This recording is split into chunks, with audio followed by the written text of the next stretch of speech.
The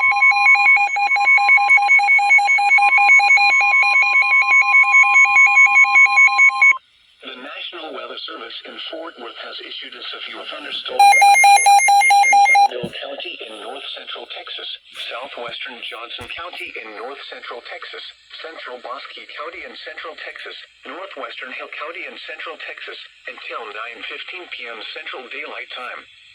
At 8:07 p.m. Central Daylight Time, a severe thunderstorm was located near Meridian, moving northeast at 30 miles per hour. Hazard, 60 miles per hour wind gusts and half-dollar-size hail. Source, radar indicated. Impact, hail damage to vehicles is expected. Expect wind damage to roofs, siding, and trees.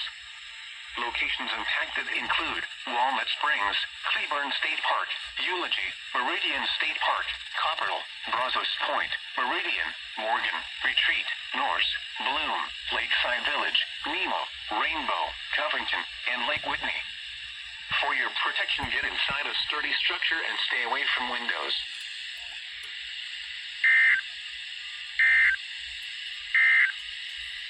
A severe thunderstorm warning remains in effect until 8:30 p.m. Central Daylight Time for southwestern Kaufman, northwestern Henderson, northern Ellis, and north